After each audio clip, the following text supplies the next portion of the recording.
Nel trekking la pompetta per il materassino è davvero utile? In questo video voglio parlarvi di un oggetto piccolo, funzionale, abbastanza economico che può essere integrato nel nostro setup. Le mini pump per materassino, in questo caso della Flex Style Gear, rientrano in quella categoria di accessori per il bivacco che spesso vorresti acquistare, ma poi pensi: ma è così fondamentale averlo?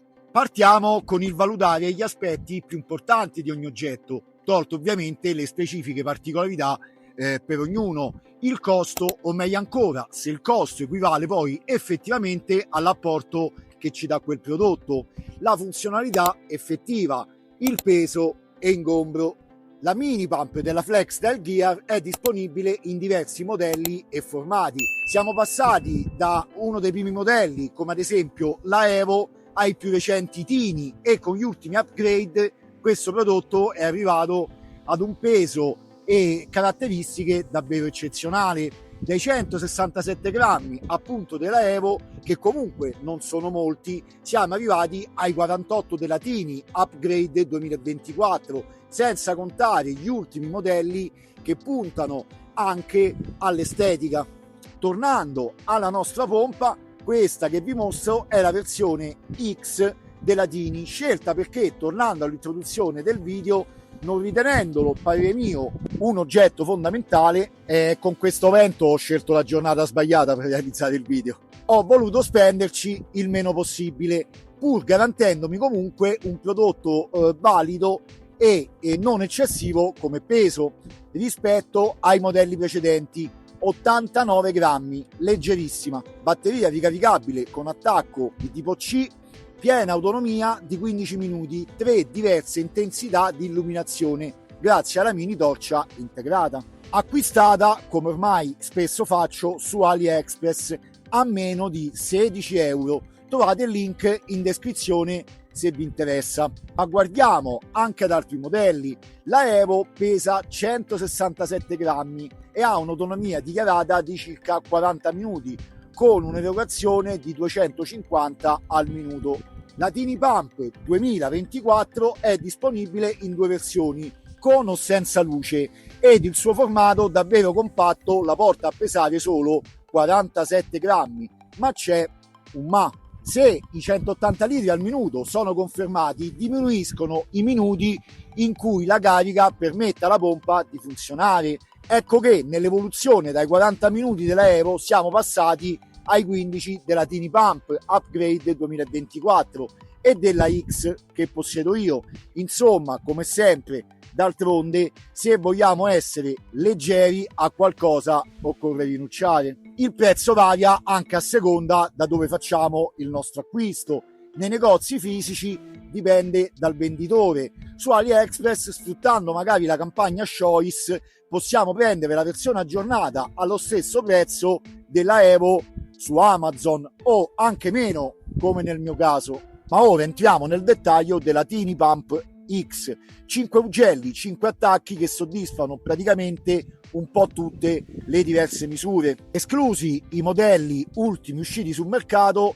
E in genere queste le trovate disponibili, ma non in tutti i modelli, in 3 colori: arancio, bianco e nero. Io ho scelto bianco perché nell'offerta di cui ho approfittato era disponibile solo questo colore, ma vi consiglio, se potete scegliere, in caso di prendere quell'arancione, non tanto per un discorso estetico, ma perché è sempre meglio avere colori accesi, soprattutto per i piccoli oggetti, in modo da reperirli più facilmente nel caos della tenda o all'interno dello zaino, soprattutto quando dormiamo in tenda e cala la notte. Ragionando un po' intorno al prodotto, una pompa per materassini sembrerebbe inutile davanti ad esempio a un materassino autogonfiabile, ma è anche vero che quasi tutti gli autogonfiabili hanno bisogno di un paio di colpi, boccate finali, ed ecco che con la pompetta andiamo di fatto a ridurre,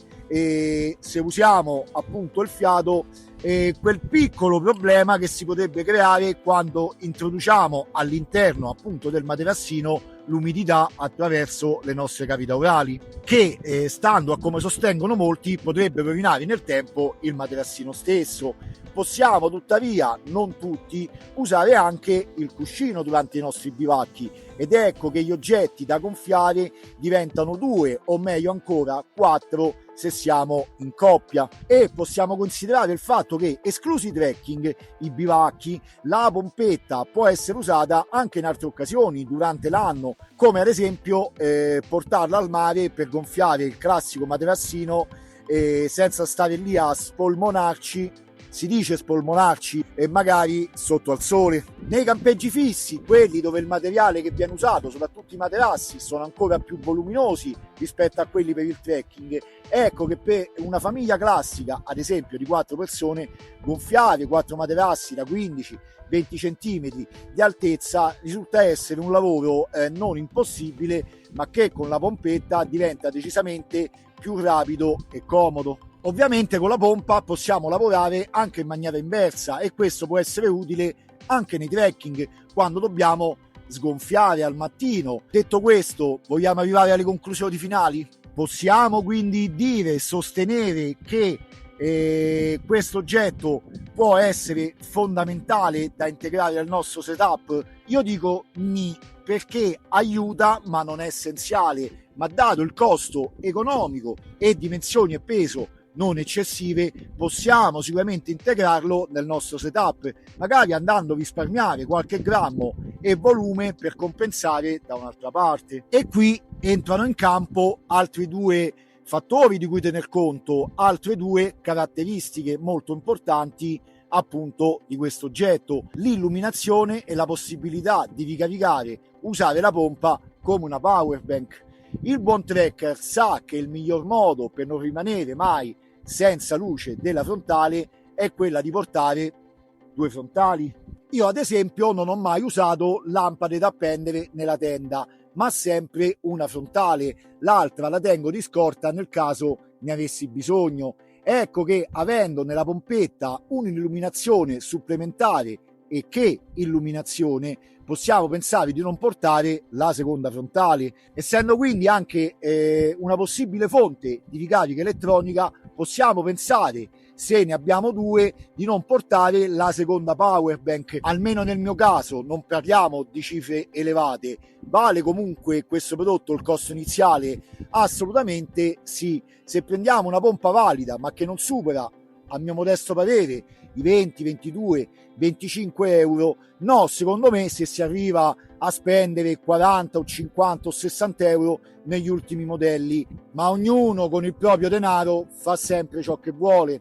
Vale la pena, come in questo caso, avere 89 grammi, che sono pochissimi, in più nello zaino, magari se abbiamo davanti un lungo tragitto, se vogliamo essere particolarmente attenti alla leggerezza, compensare altrove, lasciando a casa qualcosa che riteniamo meno utile o che la pompetta, come abbiamo visto, può sostituire. Tuttavia, lo ripeto, stiamo parlando di un oggetto comunque decisamente piccolo. I 3 livelli di illuminazione sono sicuramente comodi, e devo dire che per la potenza che eroga questo modello basta all'interno della tenda già usare il primo, il più debole, in modo da risparmiare la ricarica appunto della pump. Insomma, per concludere, nel gioco degli equilibri questo oggetto può diventare sicuramente, per chi non l'avesse mai acquistato, parte integrante del proprio setup, avendo soprattutto più funzioni che di fatto ci permettono di non portare altri accessori in più. La sacca d'aria, la classica per immettere aria nei materassini, va sempre benissimo, ma di fatto serve solo a quello. Ma tornando alla copertina del video, utile o inutile? Quindi sicuramente molto utile, ma possiamo dire non fondamentale, o almeno io la vedo in questo modo. Fatemi sapere nei commenti se anche voi la usate, quale modello possedete, e se pensate di acquistarla trovate il link in descrizione se vi interessa questo modello ad una cifra secondo me davvero ottima, o se avete usato questo oggetto in passato ed oggi l'avete lasciata chiusa in un cassetto. Ogni commento o punto di vista può risultare utile al dibattito. Ci vediamo nei prossimi video.